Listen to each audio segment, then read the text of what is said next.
portrait वॾियूं डिघियूं तस्वीरूं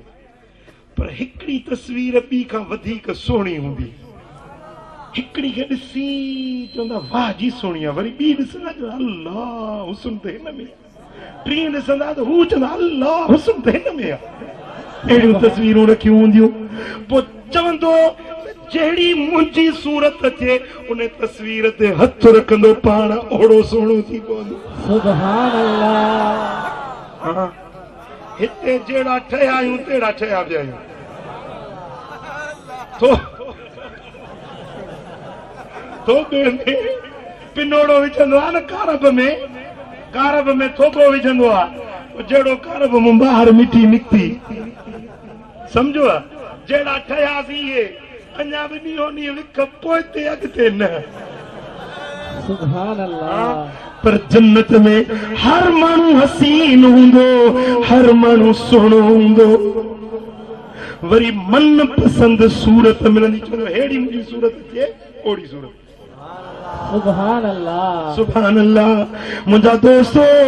उन हुस्न जमाल में अल्लाह ताला जल शानो उनखे हूरूं कुआरियूं ॾींदो उहे ईअं हूंदियूं का अन्न हुनल याकूत वल मरजान जे याकूत ऐं मरजान थींदा आहिनि क़ीमती हसीन पत्थर सुहिणा चमकदार ईअं उन्हनि जा हुस्न ऐं जमाल हूंदा उन्हनि जे चेहरनि में जी आईननि में तस्वीरूं नज़र अचनि एॾा हसीन चेहरा हूंदा उन्हनि जा ॾंद सुहिणा अखियूं कुशादियूं फिरूं जाड़ा चेहरा चमकदार पेशानियूं कुशादियूं कद सिधा मुंहिंजा दोस्तो न कॾहिं बीमारी न कॾहिं कुराड़ पई पीड़ी ईंदी हमेशह हमेशह मज़नि में लज़तुनि में जा शइ घुरंदा सां मिलंदी वेंदी सुभान अल्लाह हिते जी बेटे जे ॿारहों कंदो बनी छा कंदो बनी हाणे उते जन्नत में जो पहुचंदो अल्लाह सियारे जी मौसम अची वई आहे चिटनि जी मुद्दा चणा पोखींदोसि मटर पोखींदोसि सुभान अल्लाह अल्लाह सारियूं रोंबे जी मौसम यादि ईंदसि हितो वारी वरी पोइ चवंदोसि यार उहा पोख ॾिसां त हीअं ज़मीन खेड़जी वेंदी वरी रोंबो थी वेंदो वरी सही फसल तयारु थी वेंदो वरी लापारो थी वेंदो न को थ्रेशर न कुझु लापारो थी वेंदो आनंद जबलनि जेॾा ढेर थी वेंदा हुनजी दिलि जी ख़्वाहिश पूरी थियण जे लाइ सुभान अल्लाह पुट सम्झो था हा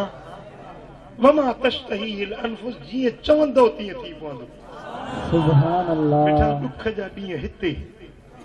चंद ॾींहं दुख जा हिते आहिनि जेके हिते कमाए वरितई न पोइ हमेशह मज़ा ई मज़ा लज़त सुभान अल्लाह अॼु निमाज़ ॾुखी थी लॻे रोज़ो ॾुखियो थो लॻे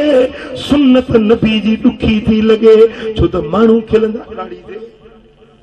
जेको घर मां कावड़ जी ज़ाल जा खाई निकिरंदो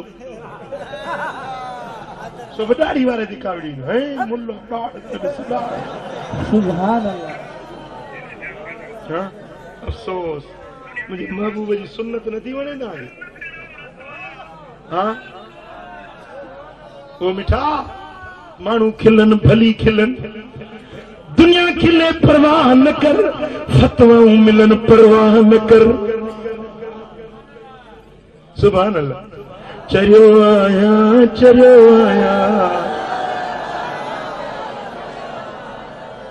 ओ मौला दाद वेठो मक्के में तव्हांजे बेटे वारो मक्के मां फोन कई त मुंहिंजी फरमाइश थी इहो शेर ज़रूर ॿुधाइजे चरियो आया मोहब्बत में चरियो आया सुभान अल्लाह खिले थी खल्क छाती पियो नई परवाह का कंहिंजी खिले थी खल्क छाती पियो नई परवाह का कंहिंजी फ़क़त राज़ी रहे राणो फ़क़त राज़ी रहे राणो जिनी कद में कियो आया चरियो आया मोहब्बत में चरियो आया ओ नको आखो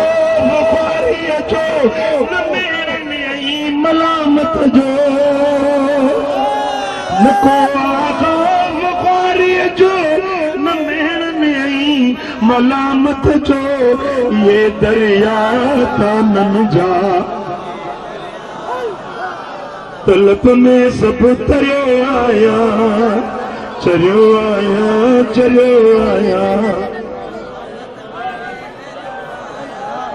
मुझी महबूब दिल मोहे मुझी महबूब दिल मोहे फसाए कैद क्यों काबू कर मुलाए मैं चलाए कर मुलाए मैं चलाए तुम्हें वॾो भाग में भरियो आया चरियो आया चरियो आया मोहब्बत में चरियो आया मिठा मानू खिलन भली खिलन दुनिया रुसे भली रुसे पर शल मदीने वारो साईं राज़ी हुजे ओदा ओ मिठा माल कम नहीं दई पुट कम नहीं दई सोन ज़ेवर चांदियूं कम नहीं दई कम ही दई त अमल सालिया कम ही दई सुभान अल्लाह ओदा ओ वडेरा साहब ओ जमींदार ओ मिल्कियतुन मेलण वारा ये मिल्कियतूं इते रहिजी वेंदई हथे खाली कब्र जे मिट्टीअ जो मेहमान थी वेंदी सुभान अल्लाह पोयों वरी ख़त्म बयान सी हाँ हर कंहिं जा पुट हाजी कमरदीन जे पुटनि जहिड़ा त कोन थींदा न सभई त हाजी अब्दुल खालिक कोन थींदा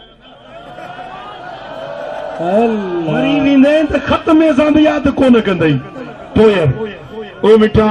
अॼु वक़्तु थई रब खे राज़ी करे वठ अमल सालिया करे वठ नेकी जे रस्ते ते हल उथंदे वेंदे चओ अल्लाह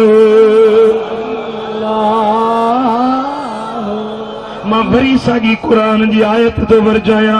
वलिमन ख़ाफ मक़ाम रब्बिही जन्नतान जेको माण्हू अल्लाह जे अॻियां बीहण वारे ख़ौफ़ में टिनो त मां रब जे अॻियां पेश थी कहिड़ो जवाब ॾींदुसि इन माण्हू जे लाइ जन्नतूं रब तयार करे छॾियूं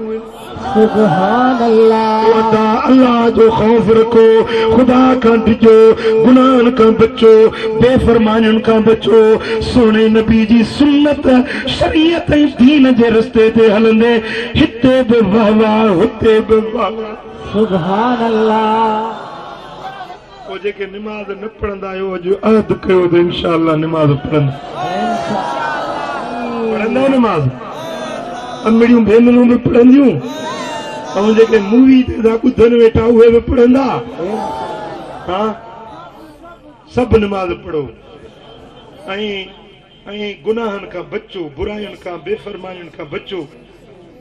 सोने नबी जी सुन्नत ऐं शरीयत ते अमल कयो त अल्लाह बि राज़ी मदीने वारो साईं बि अल्लाहुम्मा सल्ली व सल्लिम सभिनी जे हक़ में दुआ सबको पंहिंजे मतलब लाइ आमीन इंतजाम और इंतजाम संभालन अल्लाहुम्मा इग़फिर लना ज़ुनूबना व इसराफना फी अमरना व थब्बित अक़दामना या अरहमर राहिमीन या अल्लाह इन सारी जमात ते राज़ी थी सभिनी जे दिलनि जूं मुरादूं पूरी फरमा